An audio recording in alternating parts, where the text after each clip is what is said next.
I am your host with the locks that rocks, Adam Richmond, and this is your official podcast of Born and Raised Music Festival, Surviving Born and Raised, and I am joined by William Clark Green. What's up, buddy? How are you?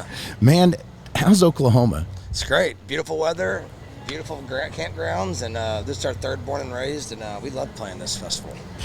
Now, this isn't your first time. What's it, three times? Yeah, last 3 years. That's a hat trick. Yeah.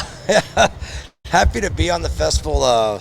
Yeah, they've been so good to us, and hopefully we've been good to them. So, yeah, it's, we love playing. It's such a great group to work with, and yeah, it's always one of our favorite shows on our tour. Can you tell me, have you noticed any kind of a difference between the three? Like in the crowds, like is there any this year did well, this? Well, the first year we played the tent on Thursday night and had a blast. Yeah. And so second year we played the Neon stage, which we played. That's what we played last year, and we're playing again this year, same lineup. So this is the first year we've really had familiarity with what we're doing. So last year we kind of thrown blind on that, and like I said, first year we did Thursday. We didn't even see this stuff. We pulled in behind the stage there and did the tent and had a blast. And so yeah, this is the first year we've had like some familiarity with what's going on. So feeling like rock stars this year, aren't you? I don't know about that, but music business has a good way of keeping that in check. So doesn't it though? Tell me a little bit about the journey so far. I mean, you're doing so well, and tell me about the road to get here. Shoot. It's just a long road. It hadn't happened overnight. I've been touring since 2008.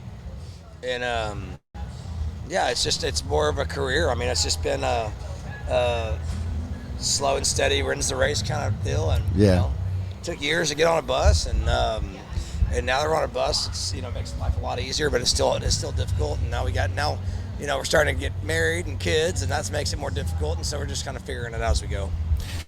So how is that? I mean, not to get too personal, but man, I mean, life on the road is hard whenever you've got family. Honestly, I don't know any other way. I've been doing it since I was 22. Yeah.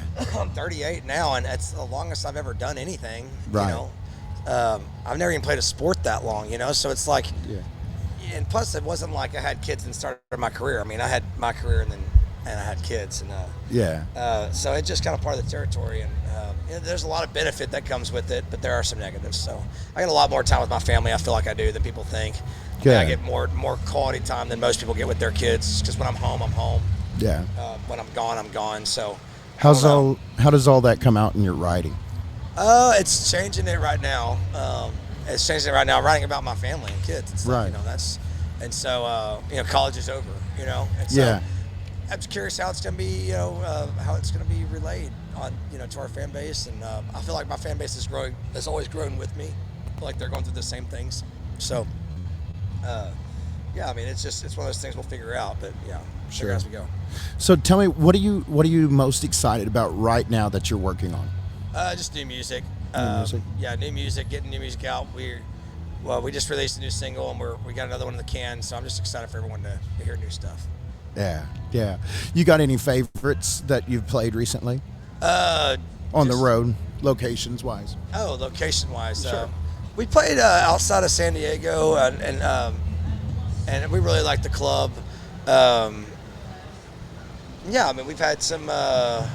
played a festival out in Montana that was super fun. We played a place outside of Bozeman called the Westerner, which is super fun. And we've hit up some new places that we've never seen, and there's been some good shows and some bad ones, honestly. So it's like, especially when you're on the West Coast, you don't really know what to expect when you go. So we're glad to be back in kind of especially for Born and Raised, we're glad to be back in more of our comfort zone. So right now, you've been doing this since '08, even being a musician throughout the pandemic. Is there any point like right now you're just like, man, I think I need a break? Like, neither what? Have any times like you've just like questioned like? Oh, I always do, but as long as, I always do. I've never not questioned what I'm doing for a living. I mean, I'll always come out with records no matter what, but I mean, as long as it's able to provide for my family, I'm not going to chase a dream that doesn't exist, or that's going to put my family in a bind. But right now we're able to, I'm able to support my family with it, and I feel honored and blessed. I feel like that's a win already, Sure. and yeah, just kind of ride it out, see what happens. So Good. Well, I know being a musician is tough anyway, but being a country musician, I know that we get it's so much harder than people realize just to endure and keep chasing that dream. There's always doubts, there's always things coming in, there's always roadblocks.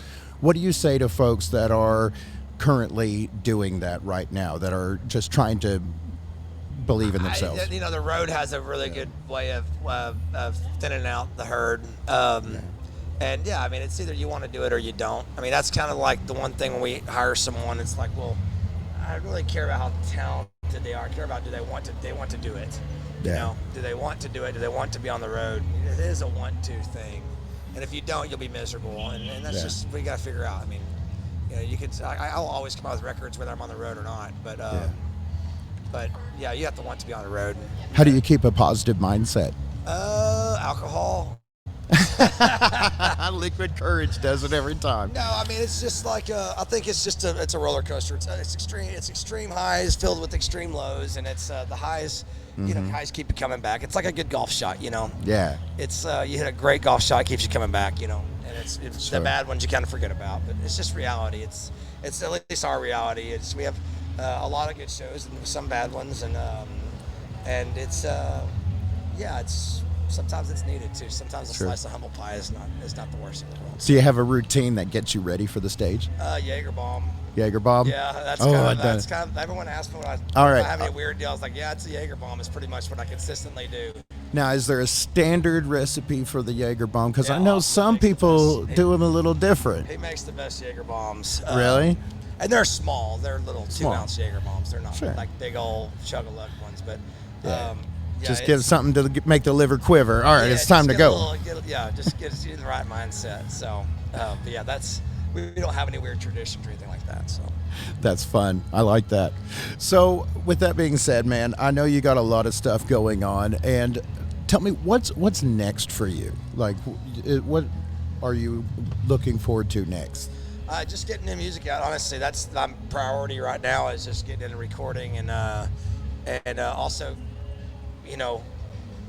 we have a music festival up in Lubbock called Cotton Fest, and that's a huge priority in my life as well. Running that festival, learning a lot from these guys, and actually I've partnered up with some of the guys that work for our festival too. And those are always things I look forward to the most. It's just the next year and see what it brings, and see what the new music does and how it affects people. I like it, dude. Well, with that being said, man, I know you got things to do and people to see. So before I wrap up any interview, I always like to give my artists, my guests, an opportunity to look the fans directly in the eyes and just whatever you got to say to your audience, man, the stage is yours. Awesome. Yeah. Thank you for supporting my band, crew, and family for the last 15 plus years, and it means the world to us that we're able to do this for a living. So thank you. And with that, I am Adam Richmond, your host with the Locks That Rocks. This is your official podcast of Born and Raised, surviving Born and Raised. Until next time, rock on.